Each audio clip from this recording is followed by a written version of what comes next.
Welcome back to the Explainer for the God Script. This is episode 5. You know, every single political system on Earth, every single one, rests on a prior claim. Long before any constitution is ever written down, and long before any parliament is assembled to vote on laws, someone has to answer a fundamental question. It's a question that no legal document can ever fully answer on its own. What is the true nature of good and evil? The answer to that profound question literally determines everything that follows in a society.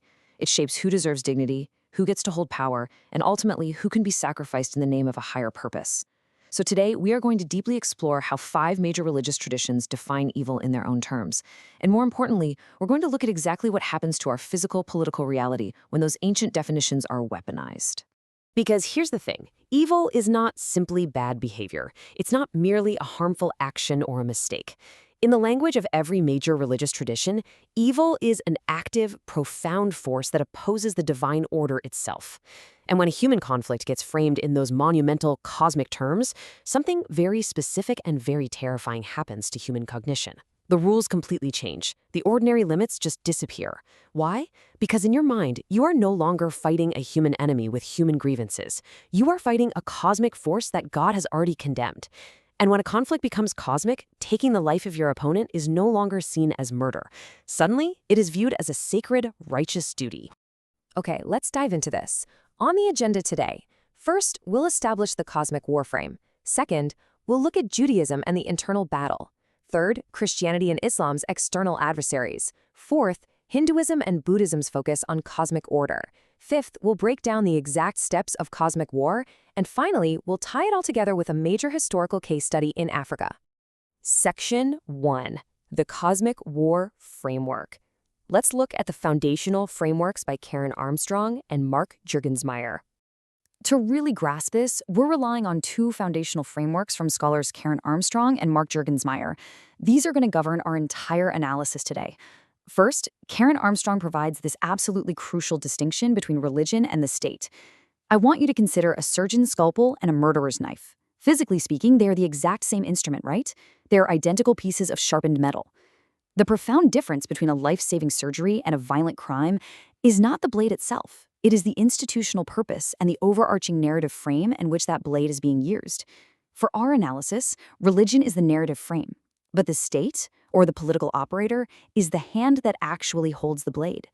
A perfectly sacred spiritual narrative can be easily deployed to justify entirely secular, deeply institutional goals.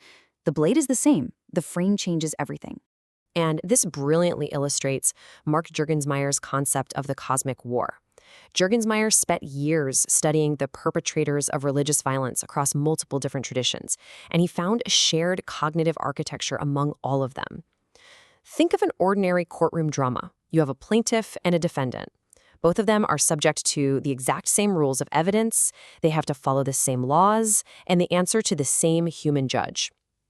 But in a cosmic courtroom, everything shifts. One side suddenly believes the judge is God himself. The law being applied is divine, and the opposition sitting across the aisle is not a fellow human litigant, but the literal embodiment of evil. In a cosmic courtroom, ordinary ethics, basic human empathy, and the standard rules of engagement are completely, totally suspended. Moving on to Section 2, Judaism and the internal battle, the heart as a battlefield. With those 2 frameworks in mind, let's examine our first tradition. Judaism offers the most internally focused theology of evil out of all the traditions we're going to explore today. Here, the primary battlefield isn't out there in the external world, it's right inside the individual human heart. In Jewish theology, the primary location of evil is not some external cosmic monster, but an internal inclination. Every single human is born with 2 inclinations: the Yetzar Hara, which is the evil or self-serving inclination, and the Yetzar HaTov, the good, just inclination. I want you to imagine 2 advisors permanently installed in every person's brain, sitting in on every single decision you ever make. One advisor consistently recommends the self-serving, protective, maybe slightly selfish option. The other consistently recommends the just, selfless, community-focused option. Now here's the beautiful part. Both of them have genuine, legitimate influence over you, but neither of them has absolute control. It is the human being who must continuously, actively decide which advisor to follow, using the Torah as the framework for choosing the good.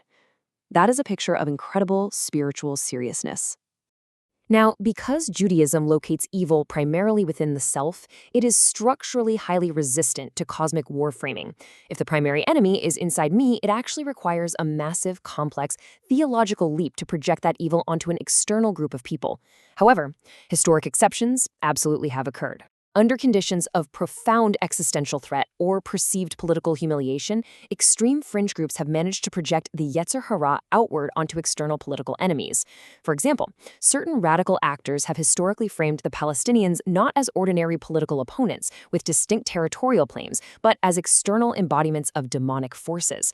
Now, mainstream internal critics heavily dispute this. They see it as a severe theological distortion of Judaism, but the mechanism remains a stark, fascinating example of how even a deeply internally focused tradition can undergo a cosmic projection when the pressure is high enough. Section 3. Let's look at Christianity and Islam and the concept of external adversaries. Let's see how this builds in the other Abrahamic faiths. Both Christianity and Islam feature fully developed external adversary figures. This completely changes the dynamic from an internal struggle to an externalized active battlefield. Christianity inherits the concept of the adversary, but develops it into Satan, a fully autonomous cosmic agent of evil. If we use a corporate analogy, the Christian Satan is not just some rogue employee stealing office supplies. He is a rival CEO running a competing, massive organization with the exact opposite mission statement of God's. This sets up the ultimate cosmic conflict, which you see playing out vividly in the book of Revelation. But this also introduces something very dangerous, the Manichaean temptation. Manichaeanism was an ancient movement that divided all of reality into absolute light and absolute darkness. Imagine a thermostat in your house, designed to carefully regulate temperature. Manichaean thinking walks in and just rips that thermostat completely off the wall, leaving only the two absolute extremes running simultaneously. You are either entirely with the light or you are entirely with the darkness. There is no middle ground. And historically, this extreme Manichaean framing has been heavily weaponized, from the ancient Crusades to modern sectarian conflicts. Political enemies are completely stripped of their humanity, cast as literal agents of the rival CEO, which makes their absolute destruction feel not just acceptable, but like a moral necessity. Over in Islam, the primary adversary figure is Iblis, but the theology here is distinctly different from the Christian concept of a rival CEO. Iblis is not an independent cosmic power equal to God. Iblis operates strictly within the limits that God purposefully permits. Continuing our corporate analogy, Iblis is a dismissed employee. He's been fired. He's been kicked out of the executive suite, but he's allowed to wander the lobby. He can whisper and tempt the current workforce, but he is strictly limited to the owner's building. He has absolutely no independent power. He cannot compel anyone to do anything. He can only tempt. So in Islam, following evil is ultimately a human choice. It's a failure of personal restraint, not the result of some independent cosmic force operating completely outside of God's sovereignty. And this brings us right to the Islamic concept of jihad, what simply translates to struggle. Islamic tradition strictly divides this. The greater jihad is the daily internal moral struggle against your own worst appetites. It's the relentless, quiet effort to be the person you know you should be. The lesser jihad, on the other hand, is the external military struggle, and historically, this is the absolute last resort of a community whose very existence is being violently destroyed, and it is governed by incredibly strict classical jurisprudence.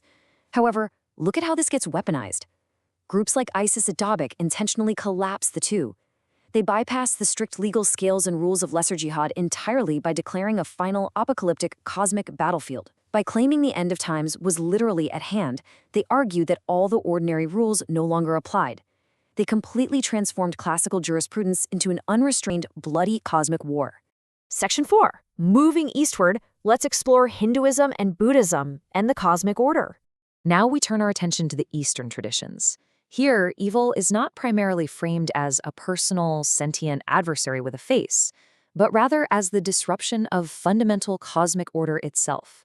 In Hinduism, the concept of evil is adharma, which is the disruption of dharma, or cosmic order. Imagine a magnificent 100-piece symphony orchestra playing perfectly. Dharma is the musical score, the right notes played by the right instruments at the right time, producing perfect, harmonious music. Adharma, then, is not a competing composer trying to write a different symphony. Adharma is someone literally destroying the score itself.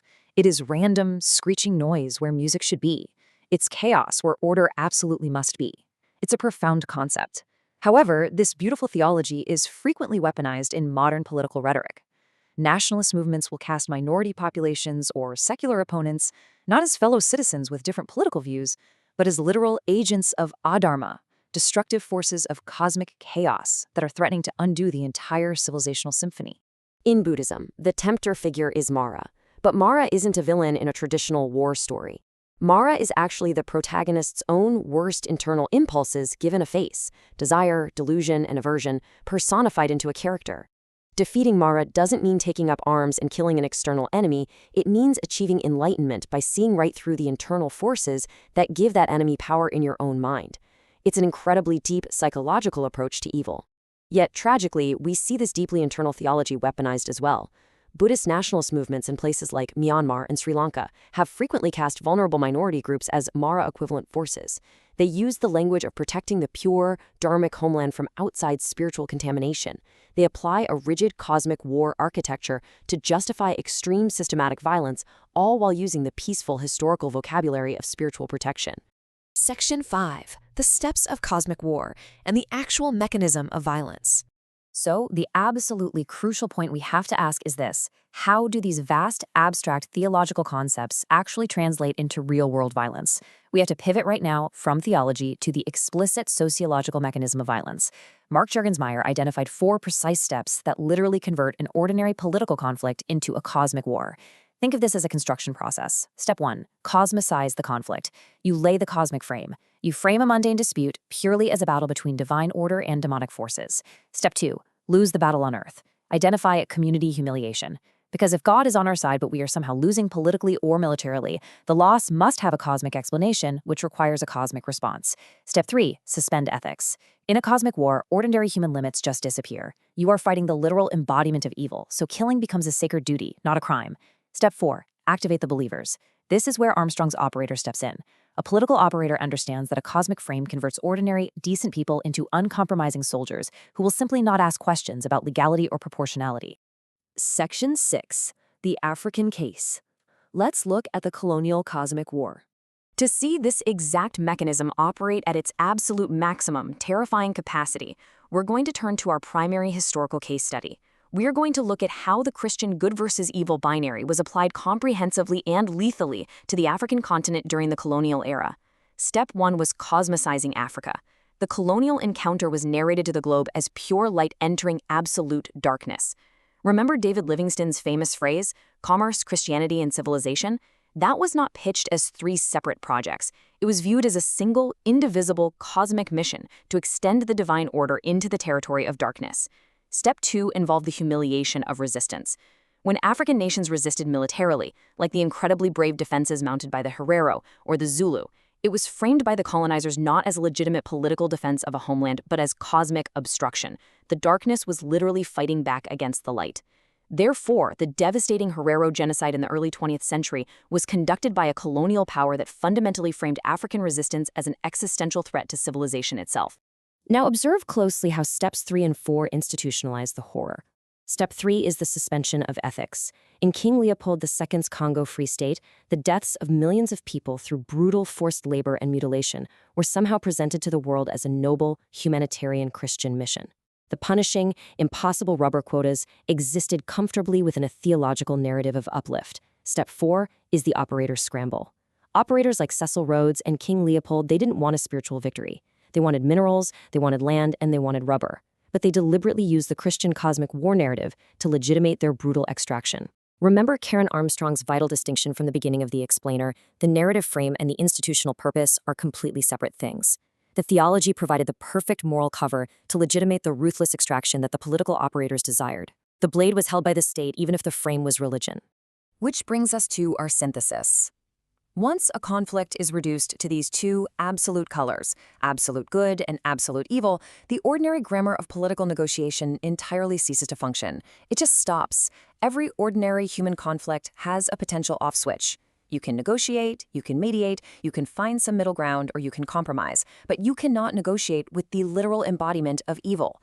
Negotiation implies that your enemy has legitimate claims, but in a cosmic war, they have absolutely none. Peace with evil is viewed as total, unacceptable defeat. Every ceasefire is seen merely as a temporary pause in a much larger, sacred obligation to eradicate the other side. The binary has no internal off switch. And this is exactly why the most intractable conflicts on Earth, from the Middle East to Northern Ireland, are those that have been fully cosmicized. When a political conflict simply cannot be touched by traditional diplomacy, you are looking at a cosmic warframe. The vital diagnostic question for our time is not how to win the cosmic war, but how do you decosmicize it? How do you bring a deeply entrenched, sacred conflict back into the realm of ordinary political negotiation where off-switches actually exist? It leaves us with a profound thought for our next explainer. Does sacred law act as a limit on this cosmic war, or does it serve as its very legal architecture?